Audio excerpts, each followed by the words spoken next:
پیارے دوستوں، اسلام والیکم۔ پیش خدمت ہے کہانی جل پری۔ یہ کافی پرانے زمانے کی بات ہے جب پرستان کے لوگ انسانوں کی دنیا میں آتے تھے اور بعض اوقات انسان بھی پرستان میں بطور تفریح چلے جاتے تھے۔ ان دنوں پرستان پر ایک بادشاہ حکومت کرتا تھا۔ یہ بادشاہ طاقت کے لحاظ سے بھی بہت طاقتور تھا۔ اس کے علاوہ کئی لاکھ فوج بھی اس کے ماتحت تھی اور ساتھ ہی ساتھ بے شمار ہیرے اور جواہرات بھی اس بادشاہ کے قبضے میں تھے، لیکن اس کے باوجود بہت رحمدل اور نیک فطرت تھا۔ کوئی بھی غریب پری یا پریزاد اس کے دربار سے خالی ہاتھ نہیں جاتا تھا۔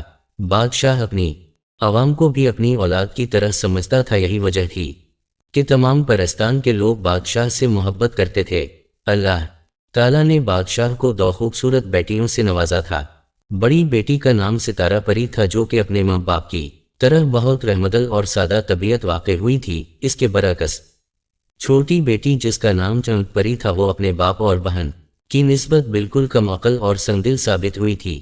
ایک دن کا ذکر ہے کہ ایک غریب پری جس کو چند پیسوں کی ضرورت تھی، وہ ناسمجھی کی وجہ سے چند پری کے پاس آ گئی اور اس سے کچھ امید باندھی، مگر چند پری نے اس کو کہا کہ تم غریب پریزاد ہمارے ملک پر ایک گندگی کا دھبا ہو اور پیسے مانگنے اس طرح آ جاتے ہو جیسے یہ تمہارے باپ کی جاگیر ہے۔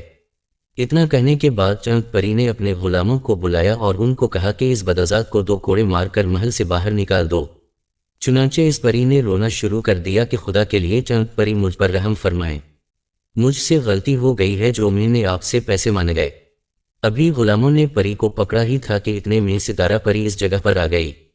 اس نے جب اس جگہ پر شور شرابہ دیکھا تو چند پری سے پوچھا کہ بہن بات کیا ہے، تم بہت غصے میں دکھائی دے رہی ہو۔ تو چند پری نے نہایت غصے میں جواب دیا کہ دیکھو، تم مجھ سے بڑی ضرور ہو، مگر تم کو یہ حق نہیں پہنچتا کہ میرے ذاتی معاملے میں دخل دو۔ اس پر ستارہ پری نے جواب دیا، تمہاری اسی عادت کی وجہ سے تمام پرستان تم کو پاگل پری کہتا ہے۔ یہ سن کر چند پری اور زیادہ گرم ہو گئی اور بولی کہ دیکھو، تم یہاں سے چلی جاؤ ورنہ مجھ سے کوئی بدتمیزی سرزد ہو جائے گی۔ اس پر ستارہ پری نے پوچھا کہ اچھا، یہ بتاؤ کہ اس پری کا کیا قصور ہے؟ چند پری نے جواب دیا کہ اس کا صرف یہ قصور ہے کہ یہاں ان کے باپ دادا کی جائیداد ہے جو بھیک مانگنے چلے آتے ہیں۔ یہ سن کر ستارہ پری فوراً سمجھ گئی کہ معاملہ کیا ہے۔ اس نے فوراً غلاموں کو حکم دیا کہ اس کو چھوڑو دو، اور ہاں چند پری بہن، اس پری کی طرف سے میں تم سے معافی مانگتی ہوں۔ یہ سن کر غلاموں نے اس پری کو چھوڑ دیا۔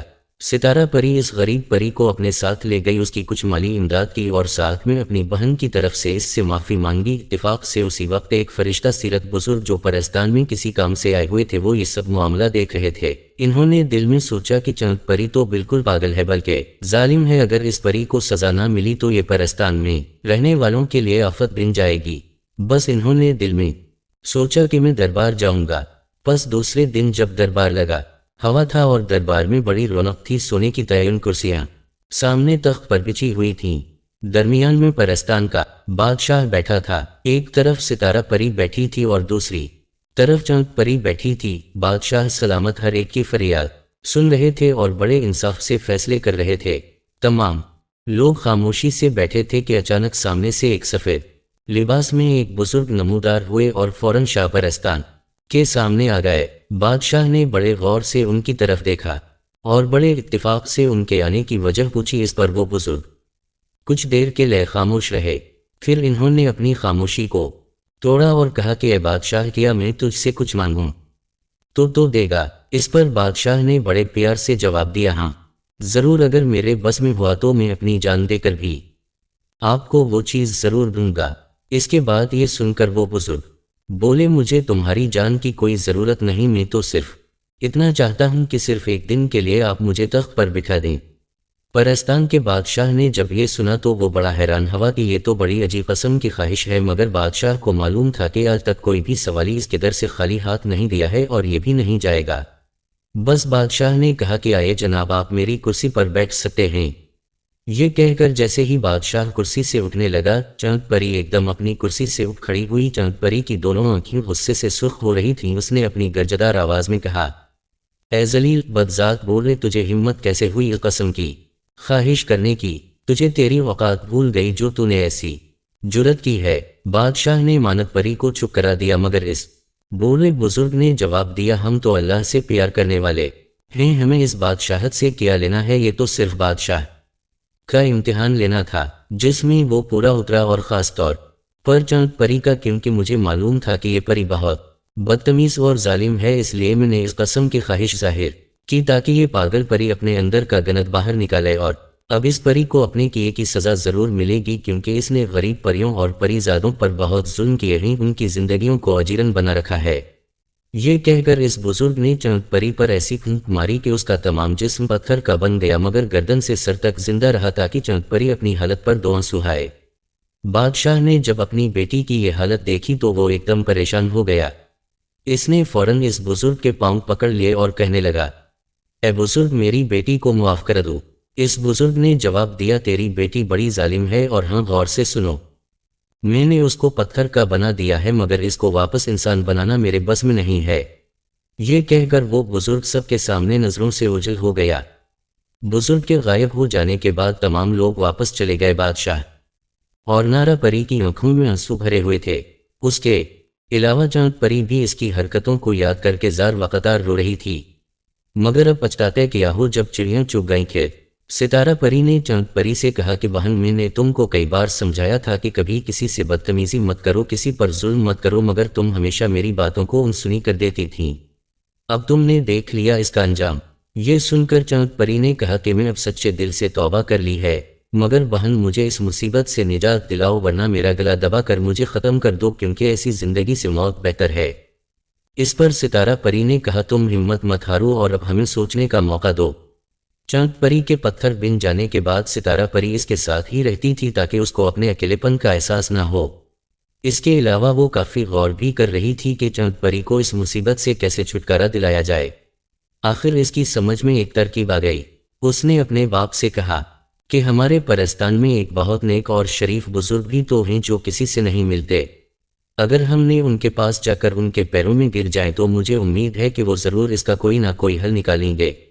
یہ بات پرستان کے بادشاہ کی سمجھ میں آ گئی، چنانچہ دوسرے دن وہ دونوں اس بزرگ کے پاس پہنچ گئے جو کہ پرستان کے جنگل میں رہتے تھے۔ بادشاہ نے فوراً جا کر ان کے قدموں میں اپنا سر رکھ دیا اور زاروں قطار رونے لگا۔ اس وقت بزرگ جو اپنی عبادت میں مصروف تھے بولے اٹھو بیٹا، میں سب جانتا ہوں کہ تم کس لیے میرے پاس آئے ہو، مگر یہ بات یاد رکھو کہ اس پری کی سزا بالکل ٹھیک ہے، مگر وہ پہلے سے کافی ٹھیک ہو چکی ہے۔ بادشاہ اور ستارہ پری نے برزخ سے کہا کہ وہ کبھی کسی سے برا سلوک نہیں کرے گی۔ آپ چاند پری کو دوبارہ سے حالت میں لانے کے لیے کچھ بتائیں۔ پردہ بزرگ بولے چند منٹوں کے لیے مجھے سوچنے کا موقع دیں، انشاء اللہ کوئی نہ کوئی حل ضرور نکلے گا۔ اس کے بعد وہ بزرگ خاموش ہو گئے اور انہوں اپنی دونوں آنکھوں کو بھی بند کر لیا۔ تقریباً آدھے گھنٹے تک سوچنے کے بعد آنکھوں کو کھولا اور بولے سنو، انسانوں کی دنیا میں جنوب کے جنگل کی طرف دریا ہے، اس دریا میں مچھلیوں کی ملکہ رہتی ہے جس نے ایک مرغی پال رکھی، اس مرغی کو حاصل کر کے اس کو ذبح کر کے اس کے خون سے چاند پری کو پلایا جائے تو پری اپنی اصلی حالت میں دوبارہ واپس آ سکتی ہے۔ یہ سن کر ستارہ پری نے برزخ سے کہا مگر وہ مرغی جس سے جل مچھلی محبت کرتی ہے ہمیں کیسے دے دے گی؟ یہ سن کر اس بزرگ نے ایک پھول ستارہ پری کو دیا اور کہا سنو، آج چاند کی 11 تاریخ ہے، تم چاند کی 14 تاریخ کی رات کو اس دریا پر پہنچ جانا، کیونکہ چاند کی 14 تاریخ کی رات کو مچھلی ملکہ اپنے دریا میں سے نکل کر خشکی پر آ جاتی ہے۔ ان دنوں مچھلی کے سر میں بہت شدید قسم کا درد ہو رہا ہوتا ہے، اگر تم یہ پھول اس مچھلی کو کھلا دو گی تو وہ فوراً ٹھیک ہو جائے گی۔ بس جس وقت وہ ٹھیک ہو جائے گی تو وہ خوش ہو کر تم سے پوچھے گی کہ تم کیا چاہتی ہو، بس تم انعام میں اس مرغی کو مانگ لینا، وہ ضرور مرغی تمہارے حوالے کر دے گی۔ اس کے بعد وہ بزرگ خاموش ہو گئے۔ ستارہ پری نے اس پھول کو بڑی حفاظت کے ساتھ اپنے پاس رکھ لیا۔ اس کے بعد اس بزرگ نے کہا اب تم جا سکتے ہو کیونکہ میں نے عبادت کرنی ہے۔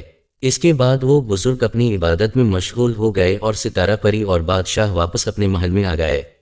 محل میں آنے کے بعد بادشاہ نے کہا کہ کاش میرا کوئی بیٹا ہوتا تو اس وقت میری مصیبت میں کام آتا، اب میں خود اس دریا پر جاؤں گا۔ مگر یہ سن کر ستارہ پری نے کہا کہ جب تک آپ کی بڑی بیٹی زندہ ہے آپ کو تکلیف کرنے کی کوئی ضرورت نہیں۔